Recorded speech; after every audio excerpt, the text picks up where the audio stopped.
once known as the French Riviera of the East, was a hub of trade and commerce during the French colonial era in India. These structures now stand as a living reminder of India's diverse heritage. The whole lighthouse served as a beacon for international ships, safely guiding them to the Bay of Bengal. On the other hand, the Customs Douane building was initially functioning as a flag post for the French settlement, later on converted into the Customs House. Today, these buildings offer a captivating glimpse into the Franco-Tamil culture and the city's rich maritime heritage. However, it's important to note that Puducherry's importance in international trade goes beyond its French colonial period. The ancient port of Arikamedu in Puducherry was renowned for its trade with Rome during the 2nd century BC until the 8th century AD.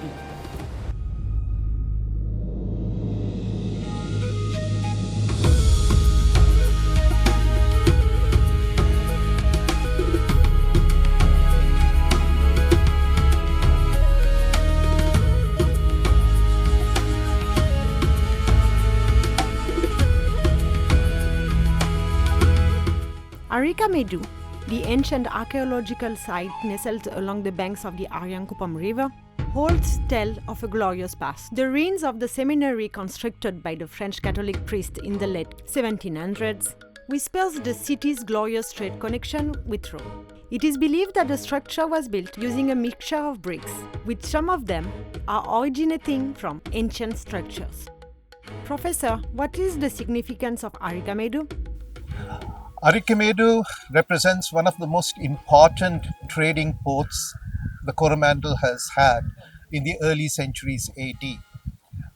It was discovered as an important archaeological site by Sir Mortimer Wheeler, who excavated this site sometime in 1945, and the excavations lasted till around 1947, just before independence. And it was one of the most thoroughly excavated sites that we have on this coast. The name Arikamedu derives from a Tamil word meaning Mound of Arakan, derived from the figurine of an avatar of the giant Tirthankara Mahavira found at the site. In ancient Roman literature, it was known as Puducherry. Artifacts unearthed during excavations include Roman amphora or jars, Roman pottery, glassware, lamps, stone, coins, and glass beads. Two of the most remarkable archaeological finds from Arikamedu are an amphora containing remnants of wine and Roman tableware made from clay. The Roman ships embarked on perilous voyages to India laden with wine, olive oil, and fish sauce in amphora. The word custom is derived from the old age tradition of bringing wine, handicraft, etc. by seafarers to natives upon visiting a new territory as a mark of respect. Archaeological evidence at Arikamedu suggests that the old tradition or customs of bringing local wines and handicraft to natives by the Roman traders was existing during the 2nd century before Christ. The connection between Puducherry and international trade and custom extends back to 2,200 years. So all this suggests that Arikamedu played a very vital role during the early centuries AD in terms of trade, international commerce, and so on. Pondicherry's historical significance took a dramatic turn with the arrival of European traders in the 16th century. The European nations sought lucrative commercial trade with India, and Pondicherry, an important coastal area of the eastern side, became a bone of contention. The Portuguese were the first Europeans to trade in textile in 1521, followed by the Dutch and the Danes. The French East India Company established a trading post at Pondicherry in 1674, under the leadership of François Martin. Subsequently, the region changed hands between the French, British, and Dutch. The table illustrates the colonial history of Pondicherry, where the different European powers fought for dominance over the region.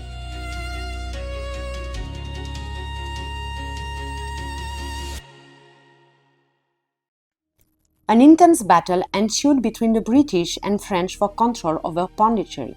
The French finally gained control in 1814.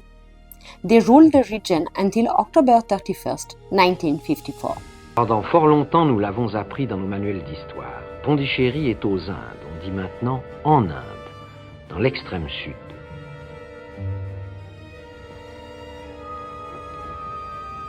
C'est au début du XVIIIe siècle que le royaume de France avec Duplex avait pris pied sur cette côte du Coromandel. Et 1964 est un anniversaire, car voici 10 ans que cette ville, dans les fêtes, est redevenue territoire indien. The French colonial rule marked the beginning of Franco-Tamil culture in Puducherry.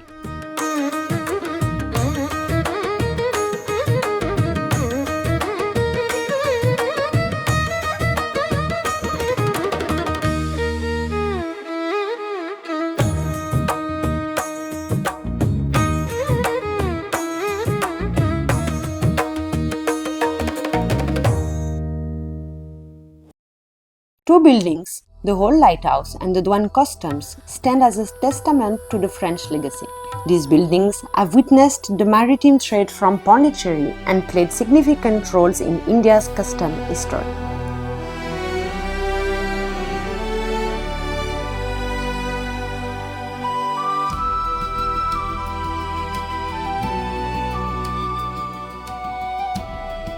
The old lighthouse and the custom building in Puducherry are a legacy of the French rule. They both stand as a testament to the administrative heritage of the custom department. Both buildings, what we today call Douane Customs buildings and the lighthouse, were built in 1836 under the supervision of a French engineer, Louis Guerre. Actually, what we call today Douane Customs building was not a custom building in the beginning. It was just a flag post which showcased the French flag and also helped the communication between boats and ships through a visual code. Because Puducherry was originally a free port, so this only became a custom building later on in the early 20th century. The lighthouse, of course, the arrival of ships in Puducherry. It was built in 1836 because the previous facility were insufficient. This new lighthouse was exceptionally tall at 29 meters. Both buildings really testify to the importance of Puducherry in the maritime international trade in the 19th and 20th century. Actually, their building was followed up in 1866 by the construction of the pier that actually allowed charging goods, merchandise from smaller boats to the port, and from there they would actually reach several locations in the inland by train. Of course, this went in two directions. On one hand, there were merchandising arriving, being discharged in Puducherry and going inland. On the other, textiles and a number of other type of goods that would arrive to the port, be loaded on ship and leave for elsewhere. So these two buildings are really important to understand the history of Puducherry and the history of trade at that time. They also stand today as two important heritage buildings of the French colonial rule. There is a very interesting story about how Douane Customs is written on this building.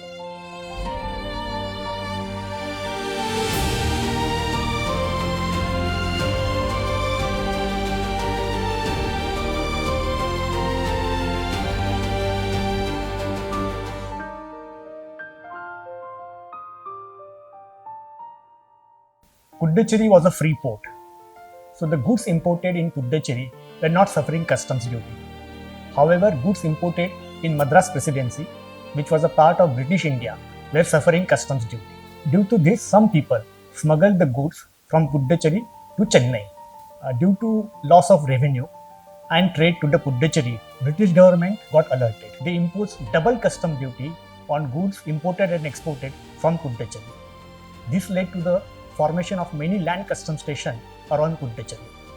Due to this, there was a difficulty in movement of the goods and heavy tariff.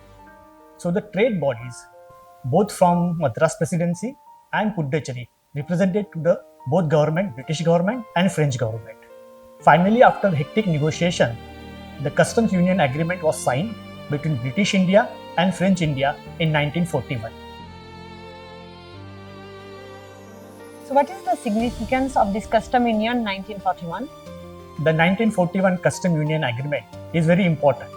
Because of this agreement, the goods imported in Puducherry had the same customs duty as the goods imported in British India, for example, Madras Presidency. So there was a uniformity of customs duty between the goods imported in British India and France Puducherry.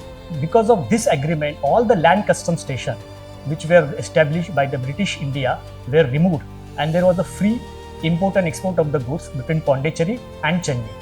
For example, lot of textile was manufactured in Puducherry, but they were having market mainly in Chennai. Because of the land customs station, there was no free movement of the goods. After this agreement, the goods were freely moving from Pondicherry to Chennai. I think the most significant part is the Customs Cooperation Council, which was formed in 1953 to have a customs cooperation between countries. But much before this Customs Cooperation Council, which is now known as World Customs Organization, in 1941, the two countries have come together, have a customs union, and they reach for customs cooperation and uniform rate of duty in customs. I think this is not only significant from the point of customs history in India, but even from the point of view of customs world history also. After the agreement was signed, this building became Custom House. The first floor of this building was constructed in 1941, and that is how this word Douane Customs, Douane Customs, okay, which is both in French and in English, were painted on this building. Over the years, this building has been converted from Custom House to CGST Commissionerate, Puducherry. The Douane Customs building was initially a French flag post. In 1941, it became Customs House and the French flag remained at the top. Puducherry gained independence on 1st November 1954 when the Instrument of Transfer of Power agreement was signed at the Lieutenant Governor's office. Aux Indes, après l'accord qui a mis fin au statut des comptoirs français, les autorités françaises sont allées s'incliner une dernière fois devant la statue de Duplex avant de quitter Puducherry. Les 300 000 âmes que comptaient les enclaves font ainsi maintenant partie de l'Union indienne. C'est une page d'histoire commencée au XVIIe siècle qui se tourne aujourd'hui. Aussitôt devant le palais du gouvernement, le drapeau indien a été hissé par le ministre des Affaires étrangères de l'Inde.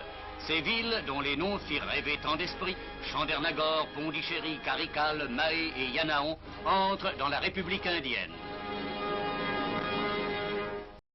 Shortly after, Shri Arikamedu, then India's Foreign Secretary, unfurled the Indian tricolour at the Customs House, marking historic moment when French flag was lowered and Indian flag was raised at this building. This tradition of hoisting the tricolour every day at 6 a.m. and lowering it at 6 p.m. on building continues to this day. From the 15th August 2025, this ceremony is being conducted with sound of trumpet.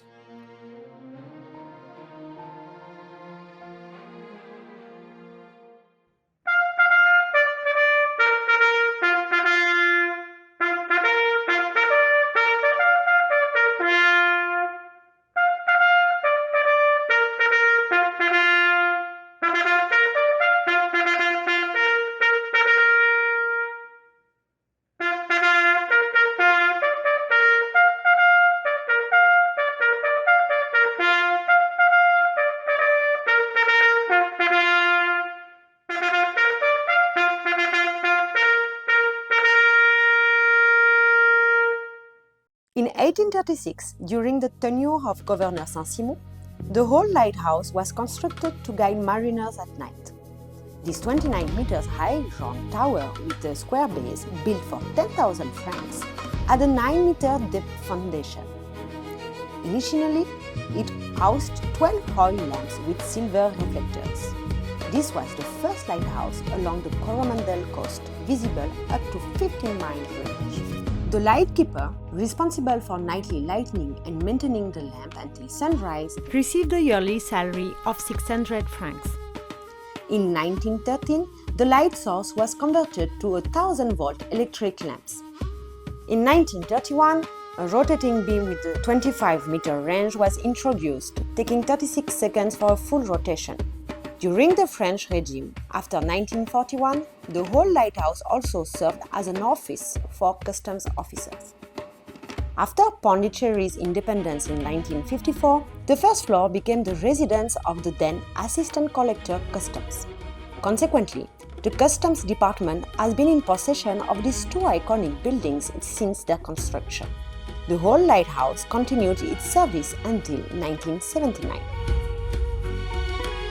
So tell me, sir, the INTAC participated in the renovation of these two buildings. What are the specific architectural features of these two buildings, the Douane Customs and Old Lighthouse? So the Old Lighthouse and the Douane Customs building, these are historically important buildings and they signify Pondicherry's move towards independence from the French colonial rule.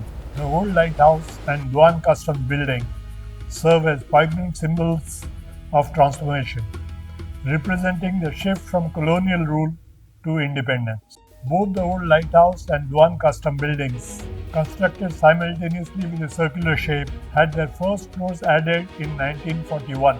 These two buildings stand as living embodiments of Franco-Tamil culture in Pondicherry. They showcase French architectural elements such as high ceiling, straight flight open staircases, and flat arched windows. However, they also incorporate Indian architectural features evident in the lime plaster walls and the Madras terrace roofing, which was prevalent in southern India to mitigate heat and humidity. And the use of wooden rafters and beams, which are typical of the Pondicherry Tamil architecture, can still be seen in these structures which have been restored very recently.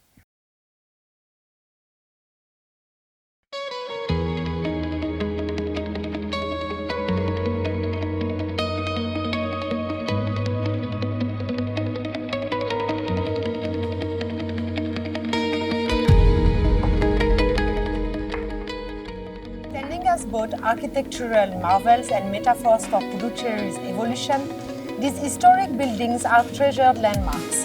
They are deeply significant to the history of the Customs Department and form a major draw for tourists on a vibrant beach road. For generations to come, they will proudly preserve the city's heritage and tell the story of customs' role in it.